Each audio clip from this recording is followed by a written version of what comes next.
Hey everyone, my name is Chris Lambert, and on this channel we talk Kanye West. And today, Kanye, over the last 24 hours, has kind of gone on a pretty casual yet epic tweet frenzy. And it's semi-serious, pretty serious, like serious. I Not domestically serious the way that we saw in July, where he was tweeting about his mother-in-law, Kris Jenner, and his own wife, Kim Kardashian. Much more industry serious and Kanye's position within the industry. And he's not happy. He's on that Yeezus energy in terms of like new slaves. I want my masters. I want ownership of my work as an artist, which kind of brings us back to where he was at in the second half of 2018 and parts of 2019 when he was very upset with his publishing and wanted to own his publishing. So he's tweeted a lot and deleted a lot of those tweets, so we can't really use his timeline. So here we're turning to our hip hop heads for a little assistance on this one. And you can see he started off very casually with just, I'm not putting no more music out till I'm done with my contract with Sony and Universal. On God, in Jesus' name, come and get me.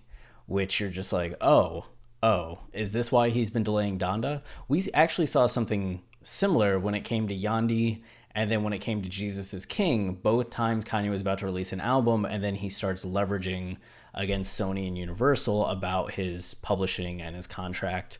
There was a lawsuit that was happening at the end of 2018 into 2019, and it ended up getting settled, which, I mean, they had countersued Kanye, and I don't know, I think that's the one that Kanye settled, right? And then we got Jesus is King, and everything seemed like they maybe would be moving forward, but here the battle has been reignited. And there is something curious if you go to YouTube and you look at albums prior. Vintage Kanye Merch pointed this out. Vintage Kanye Merch on Instagram and on Twitter. If you look at songs from Life of Pablo, prior to the Life of Pablo, you'll see that the copyright belongs to Def Jam or a similar entity. But the Life of Pablo and later, all the way up to Jesus is King, those songs on Kanye's YouTube page all belong to Good Music, essentially Kanye's own publishing label. So it does seem that after the Life of Pablo, or with Life of Pablo, Kanye started owning his publishing in a way that he hadn't before. But I think if that was the case, or something with his contract, he wouldn't be as unhappy right now as he currently is with the situation. So that kind of jump started everything, right? And is a continuation of where we were at 2 years ago. And he had tweeted, "Vibe, do come holler at me. I'm in Calabasas, come and get me." But what he actually meant was, "Vivendi family, I'm in Calabasas, come and holler at me." And Vivendi here is Vivendi SA is a French mass media conglomerate headquartered in Paris. The company has blah, blah, blah, blah, blah. You can see it was founded in 1853, 166 years ago, by Napoleon III. That's right, Napoleon III, the grandson of Napoleon, like the emperor, the controversial emperor of France. So that's kind of wild. Though I also read somebody say that Vivendi actually owns Universal Music Group, right? They also own Gameloft and some other companies. So here we have Kanye kind of shouting at them like, "I'm in Calabasas, like, come talk to me." He's not just saying like Universal, like, come talk to me. He's saying like, you, the one who run everything, I want you to come talk to me. And he said, "I need a public apology from J. Cole and Drake to start with immediately. I'm Nat Turner. I'm fighting for us." Yeah, so that's also kind of huge. Like Kanye positioning himself with a historic black figure that was significant for the rebellion against slavery and enslavement. So here Kanye's channeling that energy and talking about like, I'm fighting for us and you're against me. And I think calling out just the fact, he's had beef with Drake over the last couple of years after the Pusha T Drake beef kicked off with What Would Meek Do, where Pusha dissed Drake on a Kanye produced song, which caused Drake to be like, all right, I'm taking shots at both of you, which then kicked off to Pusha T releasing the story of Adidon, where he outed that Drake actually had a child, and Drake blamed Kanye for that information leaking, even though Pusha T said, no, I didn't get that information from Kanye. I actually got it from a girl that your best friend was sleeping with, and he told her. Drake didn't seem to buy that, and ever since has continued to take shots at Kanye on like everything that he puts out. So Kanye's saying he wants an apology from Drake, while also saying he wants an apology from J. Cole. J. Cole infamously, has had two major, people argue whether they're disses or not. I think they're insulting regardless, but may not have been intended as diss tracks. But the first verse on the song False Prophets, which came out in December of 2016, is aimed at Kanye, even though the song itself isn't aimed at Kanye. And then Middle Child, a song that Cole released in 2018 in the midst of the Drake Pusha T feud that involved Kanye, also had some lines that were against Kanye. So Kanye's just like, yo, I want an apology now, even though apparently he had a phone call with J. Cole and then a text message that he then released online, and Cole felt insulted by that. There's just some complicated energies amongst the three of them. And then Kanye tweeted, I'm the second richest black man in America. I need all my people with me for us to get free, which I did see an article that was confirming the $3.3 billion evaluation for Kanye's wealth, which would put Kanye as the second richest black man in America, which is, wow, look at Kanye go. But yeah, I need all my people with me for us to get free. Just, we need to rally together. I'm spearheading this. Like, okay, don't go against me, come with me, and we can make a breakthrough. So then he also tweeted and deleted, I'm waiting to meet with Sean Carter also. Sean Carter, the real name of Jay-Z, and Kanye's spelling it wrong. My bad, I meant Sean. No disrespect to my big bro. Which, yeah, I mean, we all spell names wrong sometimes, especially Sean, that's like S-H-A-W-N, S-H-E-A-N, I don't know, S-E-A-N, S-H-A-U-N. There's all kinds of Seans. But it's been a minute since Kanye and Jay-Z have gotten together, at least publicly, right? I think the last time that we heard that Kanye and Jay-Z kind of got together was like end of 2017, like middle 2017 or even early 2018. It's been a minute. So Kanye just saying, yo, I'm waiting to meet with my big brother. And he had even talked in the Nick Cannon interview about the fact that he thought by getting to the billionaire status, he would prove to Jay that he was like fine, that everything was okay. That was one of the things guiding him. But then still there hasn't been the same reestablishment of the relationship with Jay-Z in the wake of that. And he's just like, well, I realized money wasn't the answer. And then he said, my bad, yeah. I'm not industry bro. As in, like, I don't care about the music industry or protecting the music industry or being part of the industry, like the VMAs and the Grammys and doing all the song and dance for them, where you're like part of the team benefiting the global music initiative. Like, I'm not industry. I don't care. I'm in service to Christ. We need world healing. I miss my brothers. I refuse to argue with black men on labels we don't own, even Twitter. I think labels we don't own is just saying, like, you know, Twitter, Instagram, all this stuff, you bring attention through those fights to those platforms, which just increases engagement and interaction with those platforms, which makes them more valuable, which is exactly kind of what Kanye is doing now, but he's not descending into a back and forth argument publicly to the benefit of those entities like Twitter. He's just like, he misses Jay-Z, he misses others. I don't know if J. Cole and Drake fall into the brothers category there, but Drake maybe more so than J. Cole, but Kanye's definitely looking for a reconnection, right? I have the utmost respect for all brothers. We need to link and respect each other. No more dissing each other on labels we don't own. Oh, yeah. Yeah, labels, I'm sorry. Record labels. I got there. I can imagine you being like, Chris, record label. I got there. I got there. But yeah, labels we don't own, just like you're putting out music then, songs then for these companies that own the record. They own the masters. They are making the profit off of you insulting your brother, which just like, why should they be doing that? When they don't own it, they're not benefiting out of it. They're just attacking each other, and the white man's getting paid off of all of that, to quote All Falls Down. So you have Kanye pretty upset there. And then he said, I'm sure Steve Stouts was hurt that he did it through the McDonald's deal. Steve's a good man. Trav is a good man. My brothers, let's rise up. We don't even own these companies.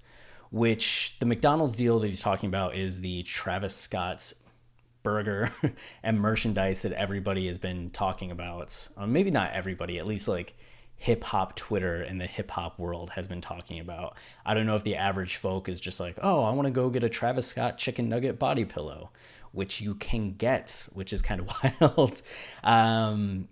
I didn't know Steve Stouts when Kanye tweeted this, which, you know, I'll freely admit ignorance on this, and I'm sure there's some of you that are going to roll your eyes at a lot of people being like, how don't you know Steve Stout? How are you a Kanye fan and you don't know Steve? And I was just like, was this like John Monopoly? Is this like Don C? Is this like GLC? Somebody that had been like riding with Kanye for a long time. And all I can really find is an article from 2014 where Steve and Kanye were at the Cannes Film Festival together. And then 2015, Kanye and Jay-Z and a few others performed at Steve's wedding. And then 2017, they were at a panel together. And then most recently, Steve and I forget who else was part of it, just said that they weren't going to support Kanye. Where is it? Oh yeah, Kevin Durant. Like, don't support Kanye for president. I don't want anybody to go and vote for Kanye. I believe the exact words were like, if you were going to vote for Trump and you decide to vote for Kanye instead, like, good on you. But if you're going to vote for Biden and now you're deciding to vote for Kanye, don't do it. Is what Steve's position was, which Kanye talks about in a little bit. But Steve, if you're like me and just kind of learning, was bigger in the music industry as far as I'm aware in the 90s. He helped break Will Smith while also being the manager for Nas and Mary J. Blige, like three of the biggest artists of the decade, right? And three of the like main frontrunners or founding fathers in some way, respect, of modern day hip hop. So Steve definitely had like a huge impact on that.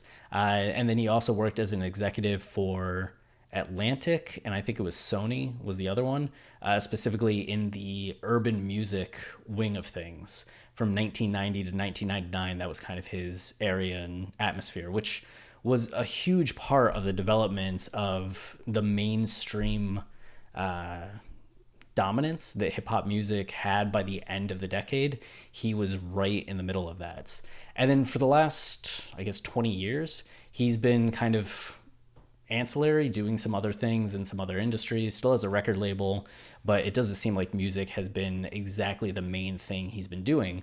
But apparently why McDonald's and Steve come up here is because he was responsible for that initial partnership between McDonald's and the hip hop world, which dated back to the I Love It jingle and commercial, which Pusha T, of all people, ended up writing the dun dun dun dun dun I'm loving it jingle with, I think it was Justin Timberlake and Timberland, something like that. But Stout was part of that. I hope I'm saying his name right. It's not like Stoot and I just sound like a stupid.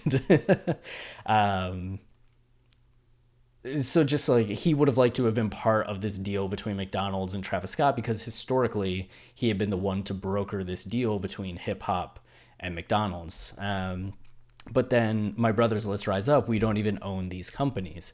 Again, we're doing all these things for companies that we don't own. Why don't we own any of these major corporations, any of these major companies, any of these major record labels? Where is that?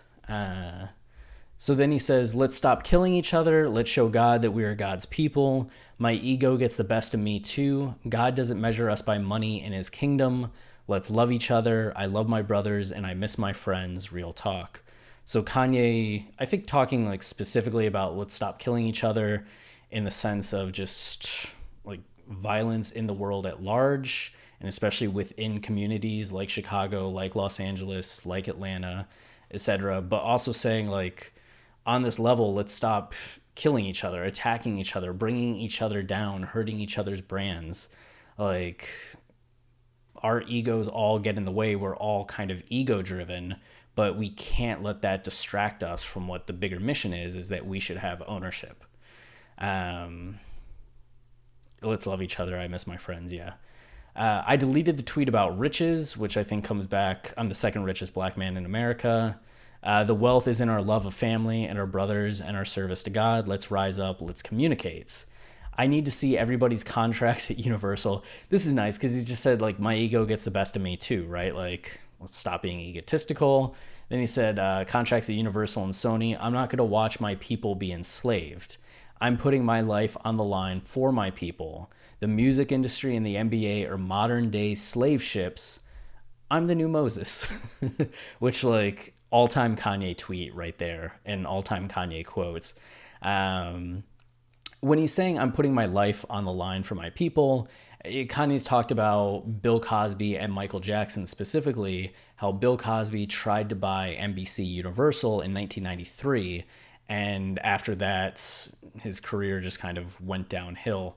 Though Kanye tends to associate the imprisonment of Bill Cosby or his, I guess, the imprisonment with that purchase, saying that, you know, he tried to do that and then the powers that be came after him and took him down, even though it was 1993 to 2006, I believe it was the first trial for Cosby.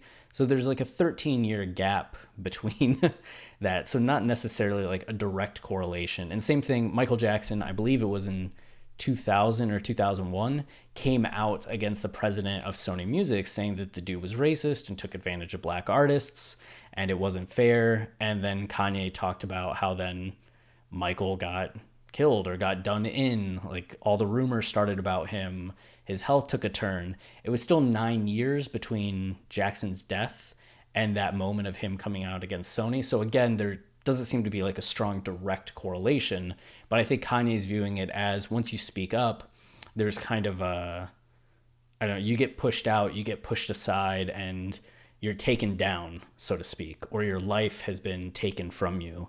Even though you're still alive, it's not what it was. Your power, your voice is stripped from you. So he feels like he's theoretically, but also like very literally or metaphorically and very literally putting his life on the line when he's standing up against these big corporations and speaking out on this.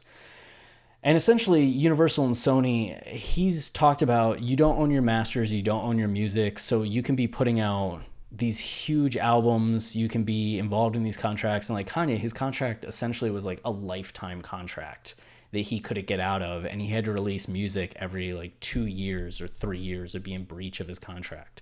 Something crazy, which might explain why Kanye's released so many albums.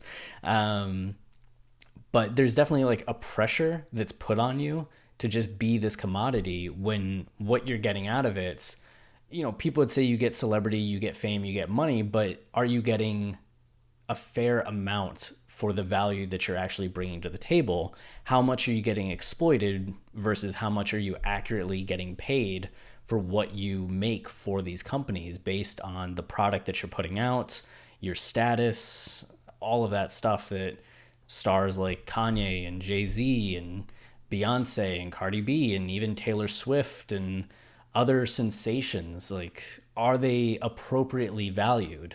Or is the industry still taking advantage of them? There's a long history of the music industry taking advantage of their artists. And while it's better today than what it was, it's still not perfect. It's still a flawed system. The same thing in sports. So Kanye is talking about how the music industry and the NBA are modern day slave ships in the fact that both have really been built upon the work and effort and artistry and livelihood of Black Americans. And yet a lot of those athletes and artists are still not at the level of wealth that you would expect or level of ownership that would you expect, I guess not connected, whatchamacallit, correlated to their input or value that they've had or the impact that they've had. So Kanye's just saying that he's the new Moses. He's guiding the people out from these contracts, from these corporate entities that are really taking advantage of them, especially when so many of these artists and athletes sign young and may not have lawyers or agents that are necessarily repping them with the long-term interest in mind, so much as what can I get for me as the agent or as the manager and representative. So it's a complicated scenario. And then reaction to Kevin Durant and Steve Stout saying, don't vote for Kanye West. And he shared, no, he deleted it. Okay. But he shared the article from that and was just like, yawn. Steve is a good man. This is my brother. I'm disappointed with a lot of his recent decisions, but Steve is my brother. I understand, bro, and I'm here for life. So just kind of nicely calling him out, hopefully open a dialogue between them. And then you can see at last, after a 3-hour tweeting break, Kanye is back and he says, buy land, which, yeah, when you're buying land, you're buying something that people can't take from you. Technically they can, but for the most part, it's your land. You can do what you want on it. And then he says, use the government money and buy land, which I think some people, including myself, took as like the $1,200 stimulus check, where it's just like, what do you want me to do with the $1,200 stimulus check? Like, I can maybe buy a quarter of an acre in the Everglades, maybe. But it's going to be hard. But government money could refer to just like tax breaks, incentives, all of this that people can get if they're looking to buy land. Like, I don't think Wyoming was the first spot Kanye was looking for land or the ideal place he was looking for land, but it's what was available, and you could save money, that there were all these things that could help make that an easier purchase, and now he's making it his own. I don't think a lot of us want to go out to Wyoming or North Dakota or South Dakota just to own land, but the idea that that should be a goal at some point in time, I think, is a good one for most people, rather than just living in an apartment your whole life, though that could be good too if that suits your lifestyle. We have to evolve, buy property. My kids get to own my masters, which could be a nice double entendre, right? Like, they are going to own my masters as in my music masters, as in my publishing masters. So they're going to get the money. This is going to be something where they're locked out because Sony and Universal own my masters.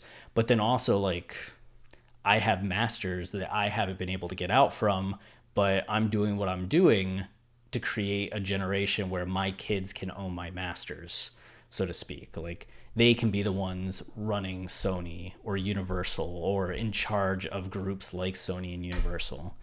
After an 8-hour rest, Kanye is back at it again. No one from Universal or Sony has responded, so it's go time.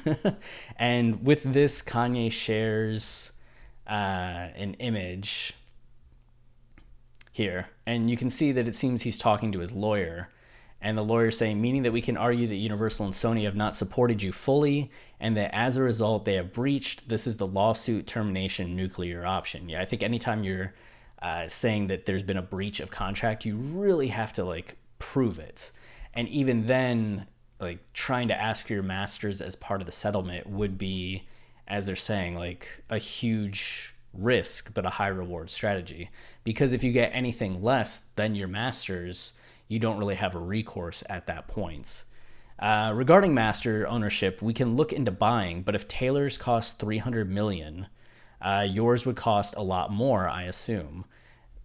A lot more albums, some hit records in there. Yeah. Remember that if you re-recorded these songs, you could own these new masters outright, which I think was something that Taylor even talked about as well. But that's also a lot of work, especially for Kanye, who's so sample heavy and had relied on producers and other people in the studio to really help get those songs to sound how they sound. I don't know how easy it would be for him just to record Stronger again, right?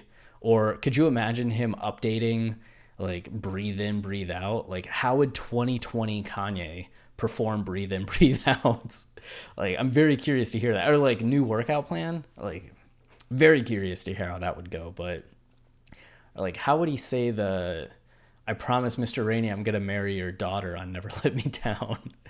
A much more radical consideration would be to propose an entirely new relationship or joint venture with Universal, one that is equal and not one-sided. I'm not sure you are interested in that, but if you could be a Yeezy Media Universal joint venture, play, but one where you have the power. And I'm not open to any form of business with Universal or Sony.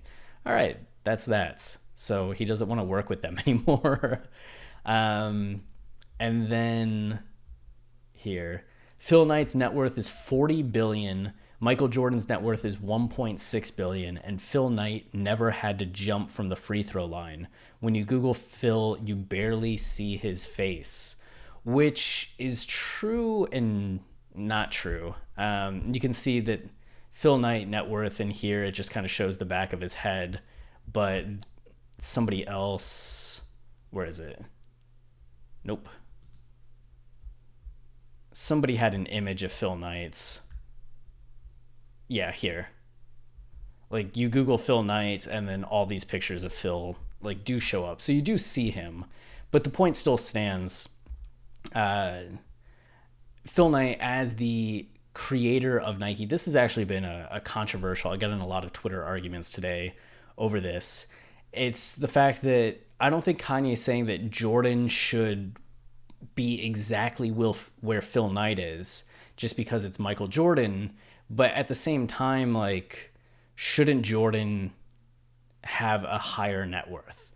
Like, shouldn't he be at 3 billion, 5 billion, 7, like 10 billion? Like, why is it only 1.6 billion given that this was Michael Jordan? Like, he was jumping from the free throw line. He was leading the Bulls to championships. He was doing that while helping Nike, like, grow even larger than it was before. Like, Jordan has been essentially, like, a major part of Nike's brand strategy since 1984 when he first signed the deal. And granted, Nike got started, I believe it was in 1967. I read Shoe Dog, Phil Knight's biography, and dude had to, like, hustle, dude had to work, and Nike was already kind of a growing, budding, thriving company by 1984, but the Jordan endorsement was certainly a game changer, and Phil Knight makes sure that you know that when he gets to Jordan, just like how much value Jordan brought to the table, especially after so much blood, sweat, and tears had gone into trying to establish the company, and doing so with runners and with tennis players and these ancillary sports. It was really the deal with Jordan that brought Nike more so into the mainstream of just like NBA, NFL, MLB, more so than kind of being where it was in the Olympic realm or Olympic sports, so to speak.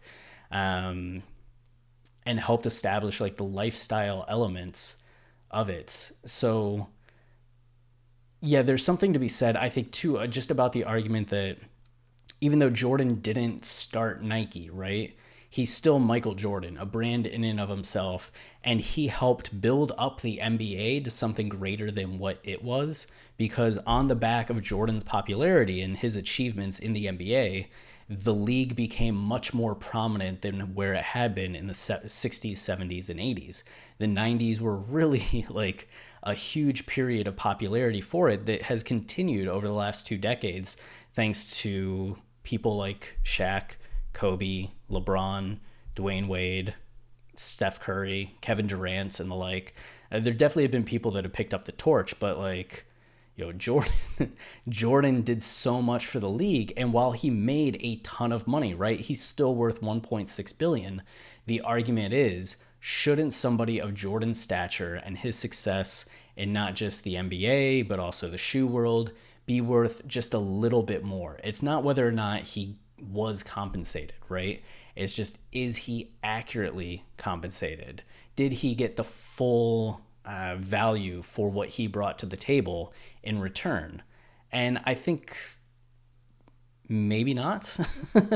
It's not to say he should be worth 40 billion, the same as Phil Knight, but should people like Michael Jordan, like Kanye West, like Beyonce, like Kendrick Lamar, like I don't know, other actors and creators and athletes that really are front and center in the world and important to society and culture have more value or net worth than what they do?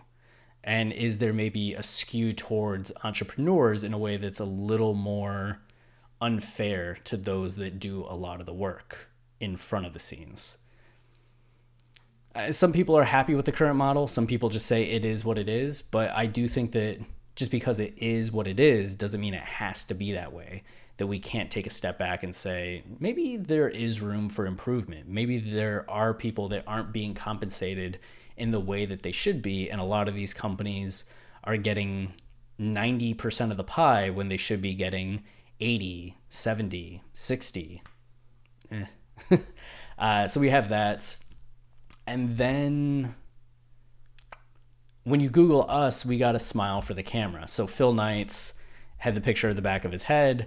And then here, looking at Michael Jordan, you see Michael Jordan smiling. You see LeBron, Scottie, Kobe, which, again, you have to be the person that's performing. You have to be the person that's smiling. You have to be out front and center. And these white owners just get to sit back and make money, while the black athletes have to, and artists have to, put on a smiling face and convince the crowd and do this show. Like, is that fair? Is that right? And then what do we have here? Speak God's truth to power.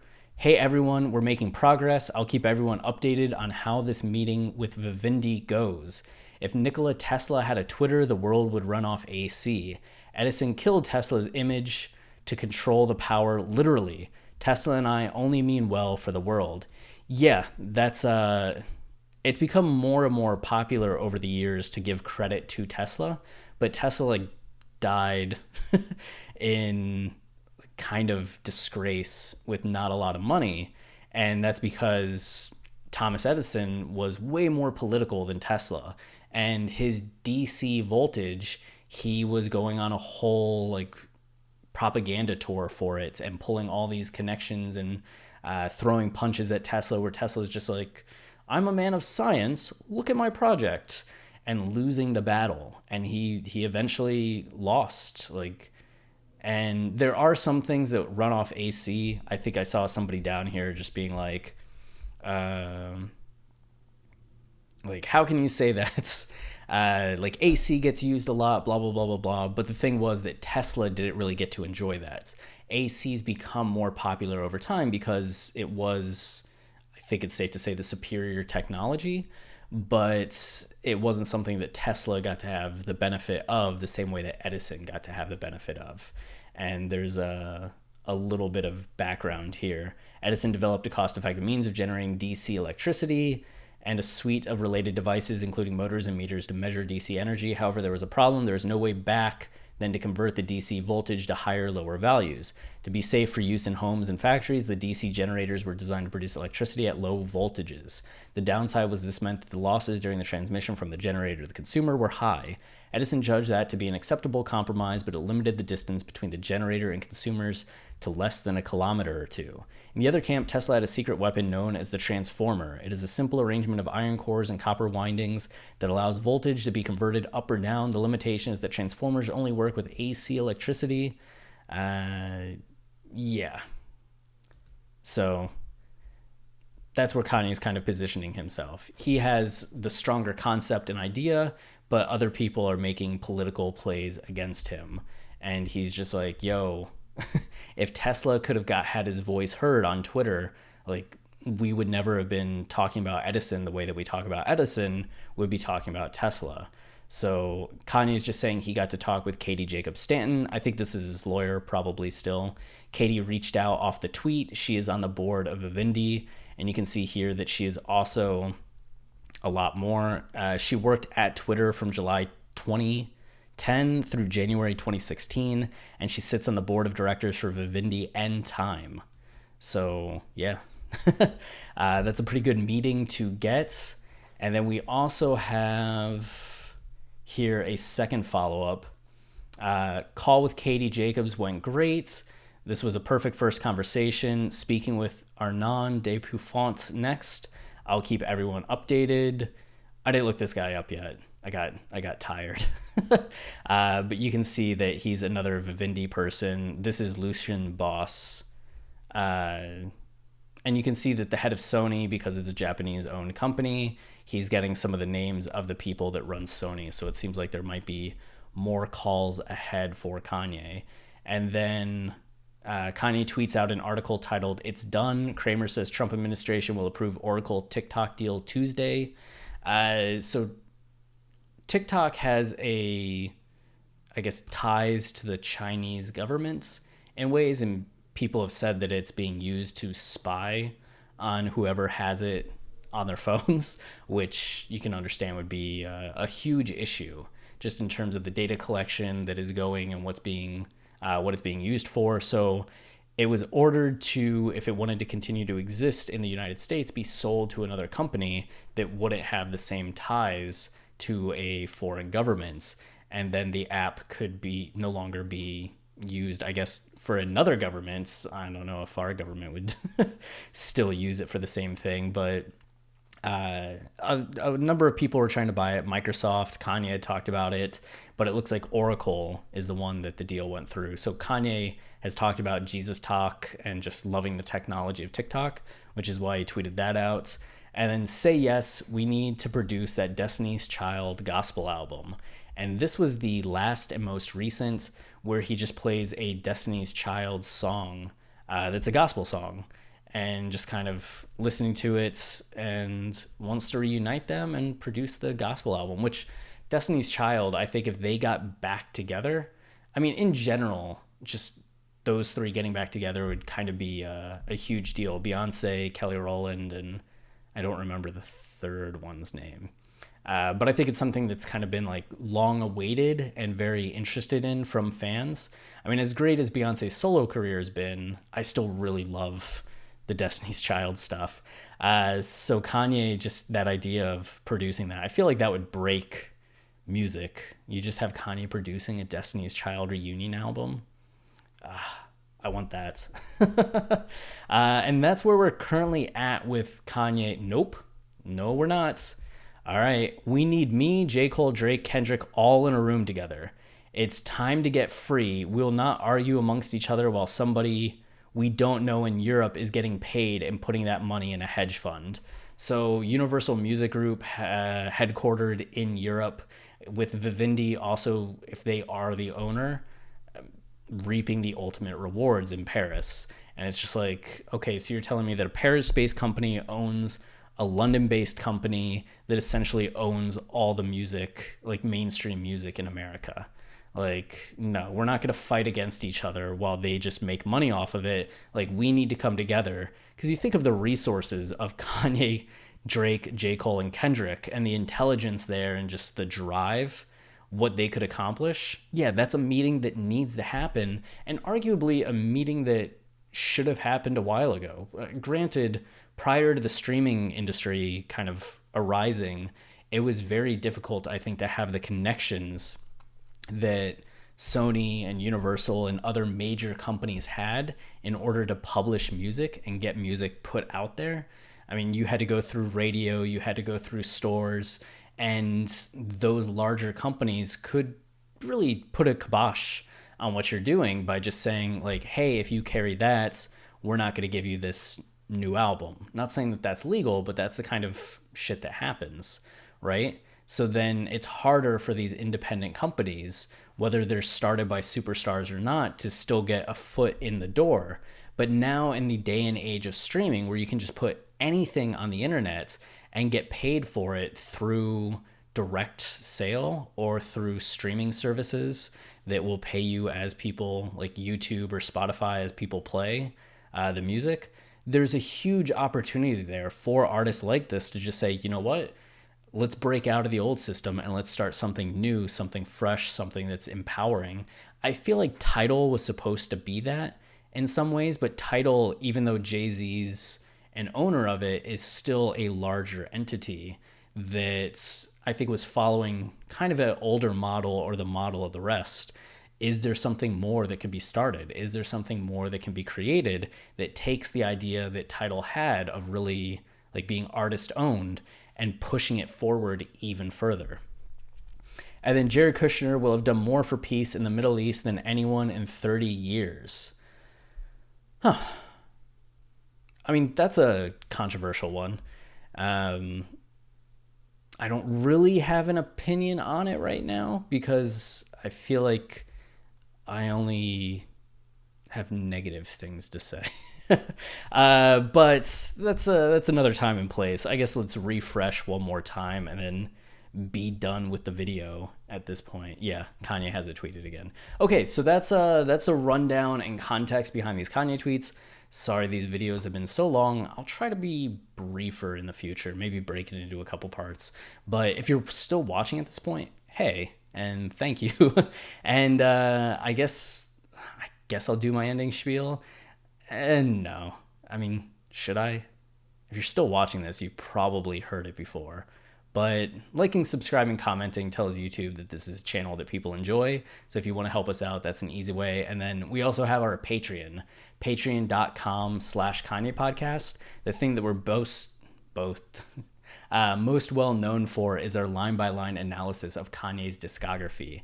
And we are currently going through late registration for the second time and releasing new episodes because it's been 4 years since we've covered a lot of these songs, and we've had The Life of Pablo, Yay, Kids See Ghosts, and Jesus is King release in that time.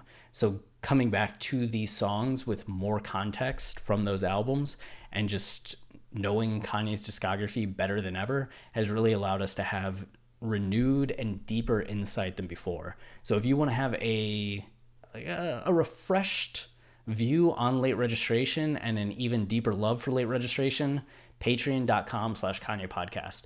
Those episodes will come to our public feed on Apple Podcasts and Spotify and the like sometime in the next 3 to 6 months. So if you want to wait, you can. But if you want to get 2 episodes a week, and then graduation after that, my 808s after that, etc., Patreon's the way to go. So that does it for me. Until next time, stay wavy and keep it loopy. Cheers.